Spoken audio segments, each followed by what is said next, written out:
NEET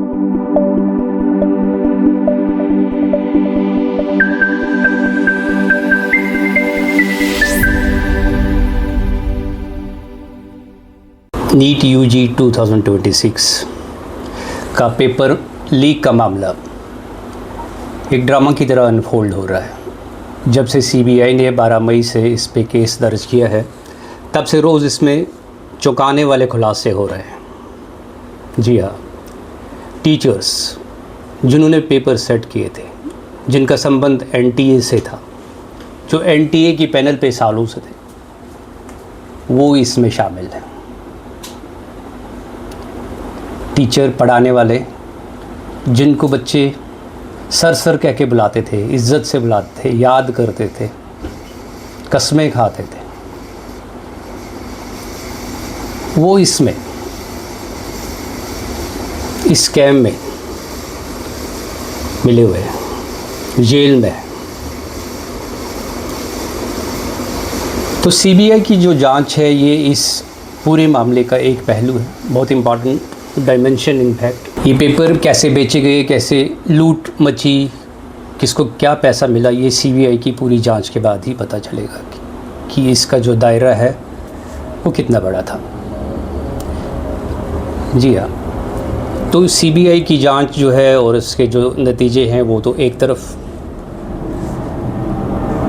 दूसरा पहलू जो इस स्कैम का है कि ये स्कैम यूं ही नहीं हुआ, एकदम से नहीं हुआ, अचानक से नहीं हुआ, क्योंकि ये सिस्टम जो एक माफिया था, ये नीट के पैरेलल सालों से चल रहा था। जब से नीट 2016-17 से स्टार्ट हुआ है, तब से इस माफिया ने भी पैरेलल गिरगिट की तरह अपनी जो चालें, अपनी मेथडोलॉजी, अपने तरीके बदले हैं, लेकिन हमेशा इस ताक में कि इसकी कमज़ोरी कहाँ पकड़ेंगे।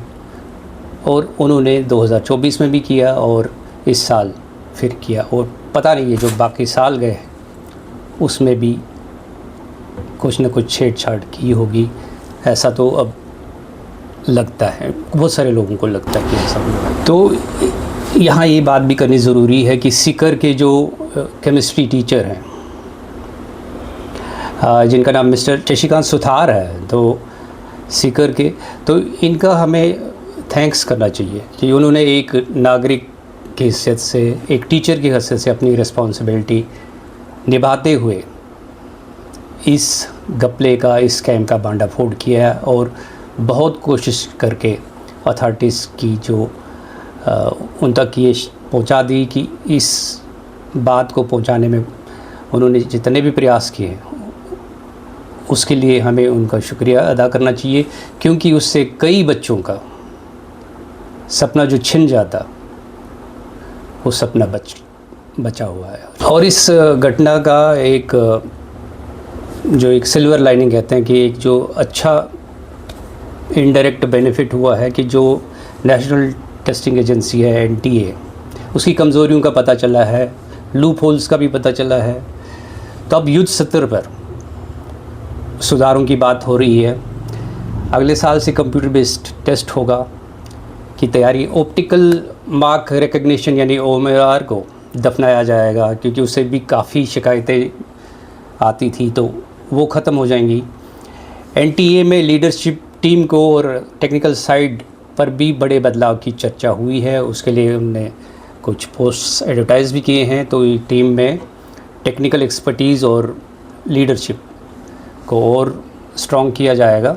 तो अब ये है कि 2024 में नीट यानी national eligibility cum entrance test भी एक स्कैम का शिकार हुआ था। तो तब भी बातें हुई थी कि नीट को बंद करना चाहिए, नीट सफल नहीं हो सकता है, इसको सुधारा नहीं जा सकता है, क्योंकि ये समस्या पूरी प्रणाली में है। लेकिन 10 साल पहले या 2013-14 से पहले, जब से नीट नहीं था, तो अगर हम उस इतिहास को देखें कि मेडिकल एजुकेशन में स्टूडेंट्स जाते कैसे थे, तो अगर आज का ज़माना होता, सोशल मीडिया का ज़माना होता, तो आज के कंपैरिजन में शायद ज़्यादा स्कैम्स होती, ज़्यादा स्कैंडल्स होते, ज़्यादा परेशानी होती। क्योंकि कई सारे एग्ज़ाम्स थे, All India pre medical test, states के अपने CET कॉमन एंट्रेंस टेस्ट थे, प्राइवेट कॉलेजेस के अपने थे, फिर आपके कैपिटेशन फ़ी का मामला होता था, और सीटें 50,000 के आसपास किसी तरीके से भी कोई भी जतन करके सीट हासिल करना। और फिर जो सबसे एक और बड़ी बात थी इसमें कि जो शहर शहर जाके बच्चों को एग्ज़ाम देना था, कभी तो डेट्स क्लैश करती थी, वो पेरेंट्स और बच्चों के लिए तो काफ़ी परेशानी होती थी। तो तभी एक आवाज़ उठी थी कि वन नेशन वन टेस्ट हो, एक ही एग्ज़ाम हो, एक ही ताकि ये सब परेशानियां जो हैं ख़त्म हो जाएं। तो तभी सुप्रीम कोर्ट ने इस पे मोहर लगाई थी, और ये नीट का और NTA, बाद में NTA जो इसकी एजेंसी बनी उसका वजूद आया। तो एक हमें ये नहीं भूलना चाहिए कि जो इतिहास नीट से पहले या NTA से पहले था वो इससे भी बुरा था, मतलब कोई अच्छा नहीं था। तो इसलिए अभी ये कहा जा सकता है कि जो NTA है या नीट है, ये टीचिंग प्रॉब्लम्स से गुज़र रहा है। तो उम्मीद की जानी चाहिए जो सुधार अभी हो रहे, जो पहले भी हुए हैं और जो सोचा जा रहा है, तो NTA जो है JEE की भांति ट्रस्टवर्दी हो जाएगा। अब बात ये भी है कि इस नीट के मामले पे जब बात की जाए तो तमिलनाडु पॉलिटिक्स या तमिलनाडु जो पॉलिटिशियन हैं, पॉलिटिकल पार्टीज़ है, वो शुरू से ही नीट को अपोज़ कर रहे हैं। तो इसकी बात करना भी ज़रूरी है, क्योंकि उनको एक फिर बहाना मिला है, उनको एक बात मिली है कि वो नीट को ख़त्म करने की बात कर रहे हैं। जो भी CM बने हैं उनके मैनिफेस्टो में भी नीट को ख़त्म करने की बात है।